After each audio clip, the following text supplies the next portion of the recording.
کہ یا اللہ ہم نے سخاوت کی تھی، ہم نے علم پھیلایا تھا، ہم نے جہاد کیا تھا، ہمیں آپ جہنم میں بھیج رہے ہیں۔ فرمایا تمہارے دل میں واہ واہ تھی، واہ واہ ہو گئی ہے، لوگوں نے واہ واہ کہہ دیا اور تمہارے اندر یہی خیال تھا کہ لوگ مجھے واہ واہ کہہ دیں، نمود و نمائش تھی تمہیں دنیا میں، نمود و نمائش تھی، تمہاری نیت تھی وہ تمہیں دنیا میں مل گئی، تو تم نے میری رضا کے لیے کام نہیں کیا۔ اگر تم نے میری رضا کے لیے کام کیا ہوتا تو آج تمہارے لیے جنت تھی،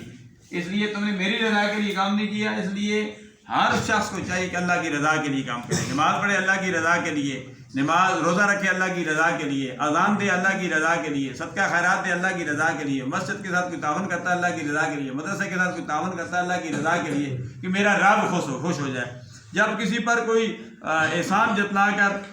کسی کے ساتھ نیکی بھی کرے گا تو وہ احسان جتلا کر نیکی کرے گا تو اس کی نیکی ضائع ہو جائے گی۔ اس لیے ہمیں اللہ کی رضا کے لیے کام کرنا چاہیے۔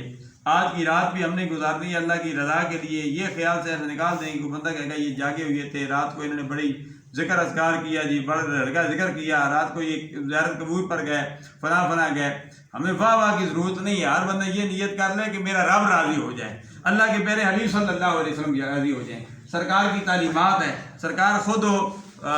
جنت البقیع میں جمعۃ المبارک کا نام کر رہا تھا، جنت البقیع میں تشریف لے گئے اور قبر والوں کے لیے دعا کی۔ تو یہ سرکار کی سنت ہے، سرکار کی سنت کو زندہ رکھتی ہے۔ ہم بھی قبروں پر جائیں گے، صحیح بدلہ علیہ رحمت کی مزار پر جائیں گے، ذکر کرتے ہوئے جائیں گے، وہاں جا کر